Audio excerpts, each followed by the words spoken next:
তো আজ বড্ড বেশি দেরি হয়ে গেল। বাড়িতে যেতেই মা কি যে করবে আমায়, আর আমারই বা কি দোষ? ইচ্ছা করে কি দেরি করেছি? বাস আসতে দেরি হয়েছে। কি রে কান্ত, কোথায় তুই? কটা বাজে দেখেছিস? আজ কতদিন পর আসছিস, একটু তাড়াতাড়িও তো আসতে পারিস নাকি? আমি সেই কখন থেকে তোর জন্য বসে আছি। ও মা, আমাকেও কিছু বলার সুযোগ দাও।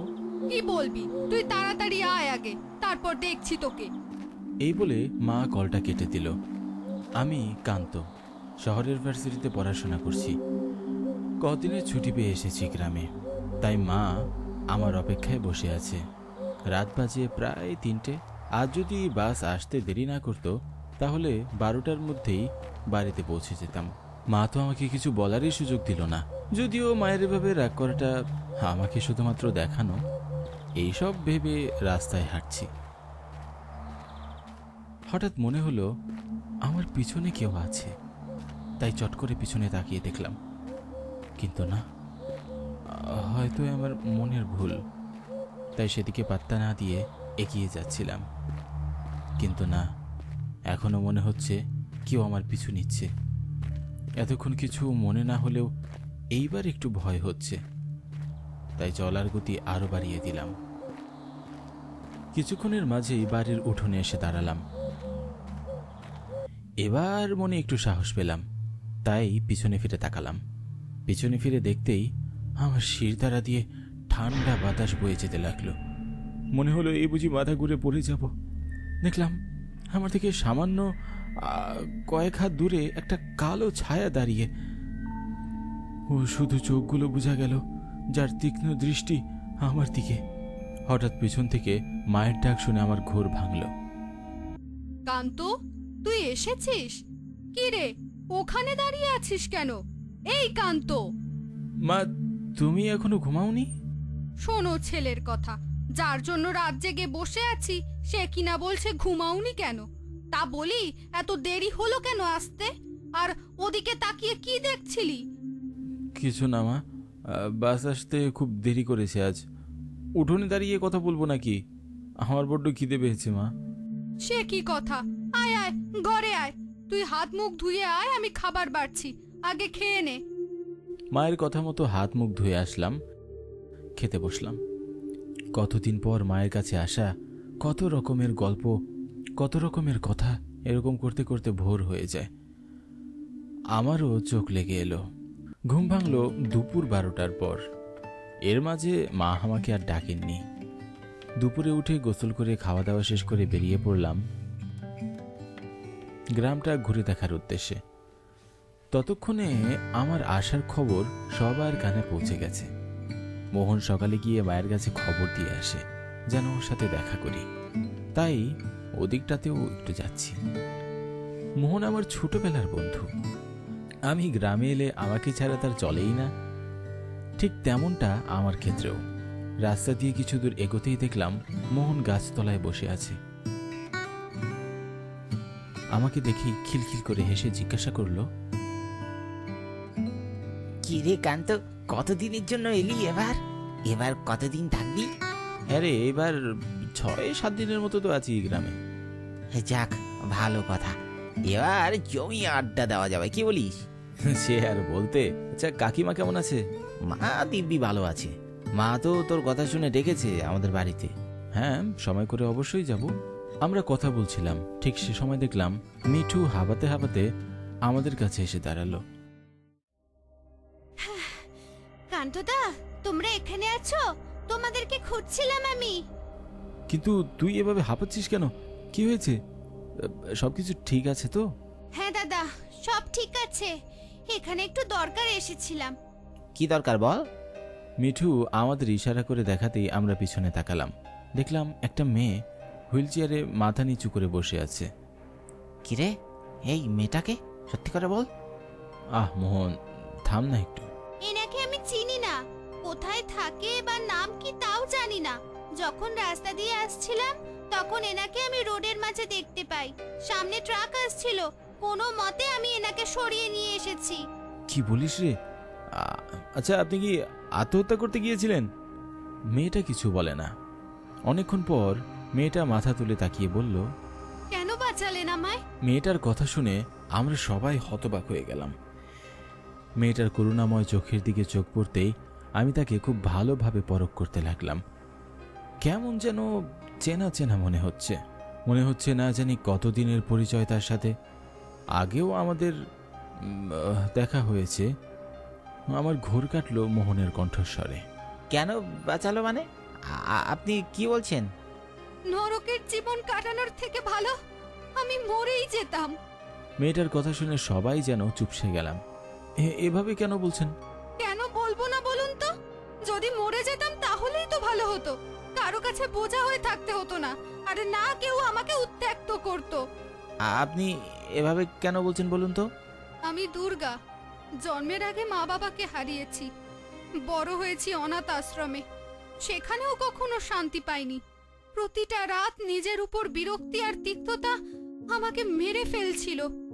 পঙ্গু হওয়ার কারণে সবার কথা শোনা, এমনি ঠিকমতো খাবারও দিত না। শুধু তাই নয়, পঙ্গু হয়েও কিছু বখাটে ছেলের হাত থেকে রক্ষে হয়নি। সব সময় তাদের নোংরা চোখের ইশারা আর ভাষা আমাকে সহ্য করতে হতো। তাই আমি ভেবে নিয়েছিলাম আমি মরলেই সব ঠিক হয়ে যাবে। দুর্গা নাম মেয়েটার। যখন এই কথাগুলো বলছিল বারবার গলা ভিজে আসছিল। মানুষের জীবন কতটা নির্মম হতে পারে হয়তো ইনাকে না দেখলে বুঝতেই পারতাম না। মেয়েটার দিকে তাকাতেই কেন যেন আমার মায়া হতে লাগলো। হঠাৎ মিঠু বলে উঠল, কান্তদা, মোহনদা, তোমরা কোনো একটা ব্যবস্থা করো। এনাকে তো এভাবে একা ছেড়ে দেওয়া যাবে না। কি করা যায় বলতো? মোহন, কিছু ভেবে দেখলি? অনাথ আশ্রমে ফিরিয়ে দেওয়া যাবে না। আচ্ছা কান্ত, তোর বাড়িতে নেওয়া যায় না? কাকিমা যদি কিছু মনে না করে। আপনারা আমাকে নিয়ে এত ভাববেন না। আমি চাই না আমার জন্য বিপদে পড়ুন আপনারা। আমি চলে যাব, চিন্তা করবেন না। দেখুন, আমরা আপনাকে কিছুতেই একা ছাড়তে পারি না। আপনি চলুন, আমার বাসায় চলুন। দেখুন, তোমরা যাও, তবে আমার কিছু কাজ আছে, আমি আসি। ঠিক আছে, যা। মোহন, তুই চল আমার সাথে। আর কোনো কথা না বাড়িয়ে আমি আর মোহন দুর্গাকে নিয়ে বাড়িতে চলে গেলাম। মা এসে দরজা খুলে দিয়ে এদিক ওদিক না দেখি আমাকে বকা শুরু করলো। কি রে কান্ত, কটা বাজে দেখেছিস? এই তোর আসার সময়? আহ মা, আগে আশেপাশে দেখবে তো, দরজা খুলেই বকা শুরু করে দিয়েছ। আমার কথা শুনে দুর্গা মুচকি হাসতে লাগে। তখনই মায়ের চোখ গেল তার উপর। কান্ত, মেয়েটাকে? আমি মাকে সব খুলে বললাম। ভেবেছিলাম মা হয়তো দু চারটা কথা শোনাবে, কিন্তু মা তো দেখি খুশি হয়ে গেল। বেশ ভালো করেছিস বাবা। তোরা বাইরে দাঁড়িয়ে কেন? আয়, ভেতরে আয়। মা, আসো, তুমিও ভেতরে আসো। আমাকে একদম তোমার মায়ের মতো ভেবো, কিন্তু কোনো সংকোচ করো না। তোরা হাত মুখ ধুয়ে আয়, আমি তোদের জন্য খাবার বাড়ছি। কাকিমা, আমি তবে আসি। আসি তবে মানে কি? তুই কোথায় যাবি? ভাত বাড়ছি, চুপচাপ খেয়ে যা। ইলিশ রেঁধেছি, আয়। ইলিশের কথা শুনে মোহন আমার থেকেও দ্রুত খাবারের টেবিলে গিয়ে বসলো। খেয়াল করলাম দুর্গা মুচকি মুচকি হাসছে। মা ওকে টেবিলের কাছে এনে খাবার দিল, কিন্তু খেয়াল করলাম দুর্গা প্লেটে শুধু আঙ্গুল ঘোরাচ্ছে। মাও বিষয়টা লক্ষ্য করলো। কাকিমা, আসলে আমার হাতে। দুর্গা তার হাতটা বাড়িয়ে দিল। ইস, মেয়েটার হাতের তালুতে কাটাছেঁড়া হয়ে আছে। মা আর এক মুহূর্ত দেরি না করে প্লেটটা হাতে তুলে নিল। দুর্গা কিছুটা অবাক হয়ে মায়ের দিকে তাকিয়ে আছে। মা ভাত মেখে এগিয়ে দিল দুর্গার দিকে। আমি আর মোহন একে অপরের দিকে তাকালাম। যা, এইটা কি হলো?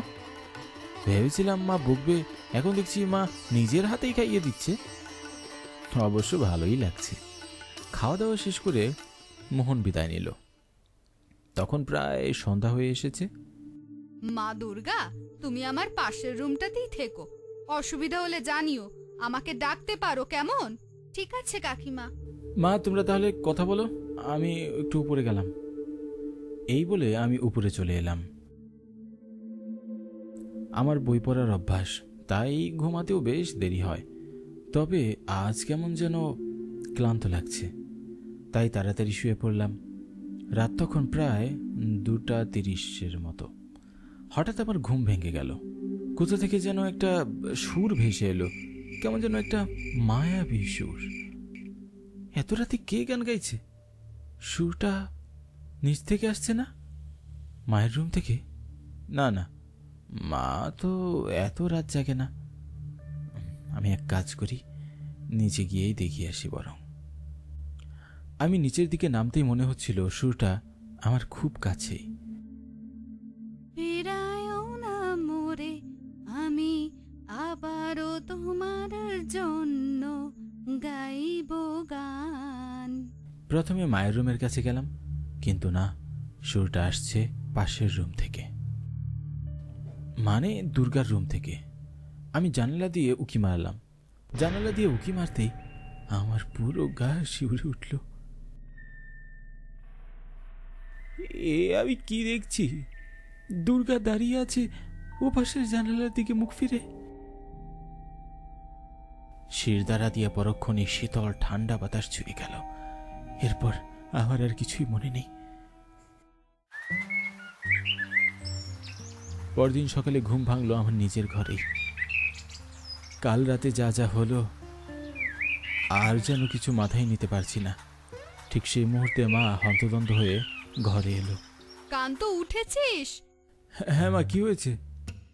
দুর্গাকে যে কোথাও দেখছি না, ঘরেও নেই। মায়ের কথা শুনে আমি আকাশ থেকে পড়লাম। মা এসব কি বলছে? দুর্গা কোথায় যাবে? তাড়াতাড়ি করে নিচে নামলাম। দরজার কাছে এগোতেই দেখি দুর্গা নিচের ঘরেই বসে আছে। ওকে দেখে মা বলল, কোথায় গিয়েছিলে তুমি? হ্যাঁ, না বলে কেউ এভাবে কোথাও যায়?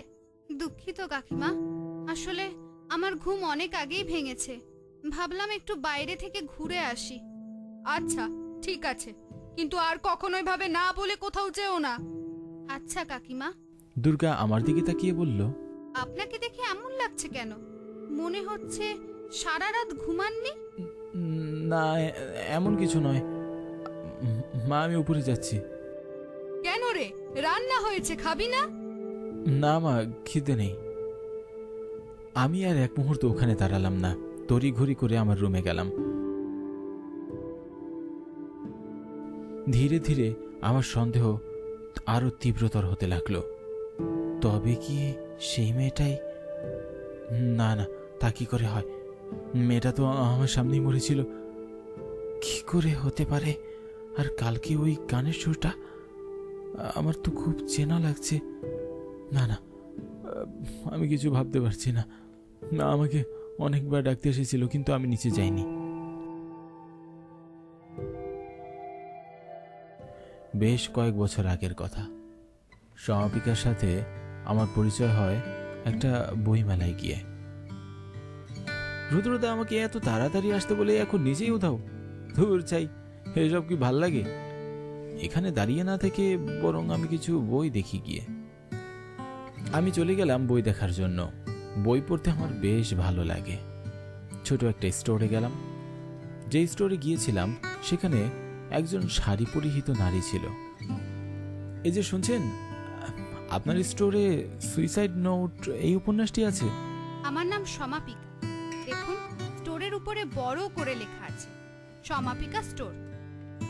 ও আচ্ছা আচ্ছা, আমি দুঃখিত। না, নেই, 2 দিন পর আসবে। 2 দিন পর চলে আসবেন। আমি আর কিছু বললাম না। সমাপিকা দারুণ নাম। খেয়াল করে দেখলাম চোখে কাজল, এতে তার রূপ দ্বিগুণ বাড়িয়ে দিয়েছে। আমি একটু সরে দাঁড়ালাম। শুনতে পেলাম মেয়েটা গুনগুন করে গান গাইছে।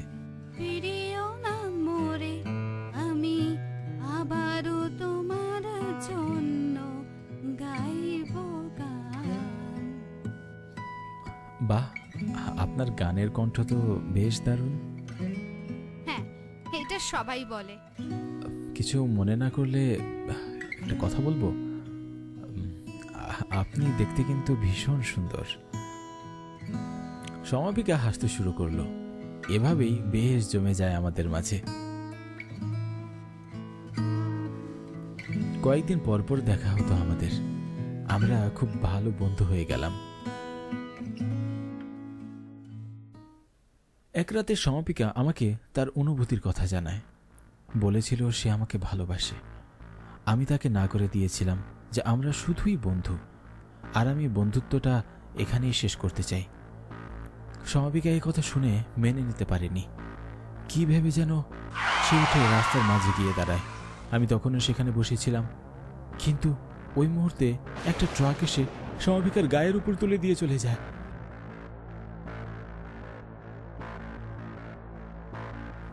পরক্ষণে মানুষের ঢল নেমে আসে রাস্তায়।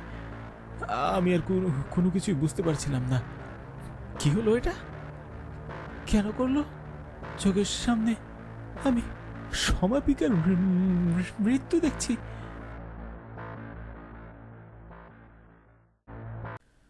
সমাপিকা কেন করেছিল এমন? এই প্রশ্নের জবাব খুঁজে পাইনি, আজও পাইনি। কিন্তু আমি কেন বারবার দুর্গার মাঝে সমাপিকাকে দেখতে পাচ্ছি? আর গত রাতের ঘটনাটা? সবকিছুই সত্যি, আমিও সত্যি, আর গত রাতের ঘটনাটাও সত্যি। আমি হকচকিয়ে উঠলাম। পিছনে ফিরে দেখলাম দুর্গা দাঁড়িয়ে, চোখ জোড়া ভিজে আছে। হ্যাঁ, এখন এই হুইল চেয়ারে না, আমার সামনে দাঁড়িয়ে আছে। দুর্গা, আপনি এখানে? আর কান্ত, আমি সমাপিকা, ভুলে গেছো আমায়? কি বলছেন কি আপনি? আপনি সমাপিকা হতেই পারেন না। সমাপিকাকে আপনি কি করেছিলেন? সমাপিকার মৃত্যু আমার চোখের সামনে হয়েছে। হ্যাঁ, সমাপিকার মৃত্যু তোমার সামনে হয়েছে, কিন্তু তার আত্মার মৃত্যু এখনো হয়নি। তোমাকে চেয়েছিলাম আমি, পাইনি, তবে তোমাকে আমি পাবো এই ভেবে আজও আমার আত্মা শান্তি পায়নি। আমি ফিরে এসেছি শুধু তোমার জন্য, কিন্তু তোমাকে পাওয়ার যে আমার ভাগ্য আর নেই। দুর্গার শরীরে অবস্থান নিয়েছিলাম, ওর কেউ নেই। আমার মতো অবস্থা যেন না হয়, তাই আমি এমনটা করেছি। কি বলছেন কি আপনি? আমার মাথায় কিছুই ঢুকছে না। আমি পাগল হয়ে যাচ্ছি। আমারও কেউ ছিল না, মা বাবা কেউ না, ছিল মামা আর মামি। ছোট থেকেই তাদের কাছে বড় হয়েছি। মামি আমাকে কখনোই সহ্য করতে পারতো না। যেই রাতে তোমার সাথে শেষ দেখা হয়েছিল, সেদিন মামা মামি আমার কাছে আসে বিয়ের প্রস্তাব নিয়ে। আমি রাজি না হওয়ায় বাড়ি থেকে বের করে দেয়। ভেবেছিলাম তোমার কাছে ঠাঁই পাবো, কিন্তু না, তুমিও আমাকে দূরে সরিয়ে দিয়েছো। আমি নিজেকে কিছুতেই বোঝাতে পারছিলাম না, আর তাই আমি আত্মহত্যা করেছি। কথাগুলো শেষ হতেই মনের অজান্তে চোখ গড়িয়ে পানি পড়তে লাগলো আমার। এতটা অসহায় ছিল সমাপিকা, আর আমি ওর কথা একবারও বুঝতে চাইনি। দুর্গা না, সমাপিকা। সমাপিকা আমার ঘর থেকে বেরিয়ে গেল। সেই রাতে আমার আর ঘুম হলো না। অধীর আগ্রহে সকাল হওয়ার জন্য অপেক্ষা করতে লাগলাম। সকাল হলো। আমি নিচে নামতেই মা আমাকে বলল, দুর্গা আর নেই, কোথাও তার চিহ্ন পর্যন্ত নেই। আমি বুঝতে পারলাম সে চলে গেছে। তার অপেক্ষা করা বৃথা। সে আর ফিরবে না। হয়তো আবারও দেখা হবে সমাপিকার নতুন কোনো রূপে, কোনো একদিন। ফিরিও না মোরে, আমি আবারও তোমার জন্য গাইব গান। সমাপিকা।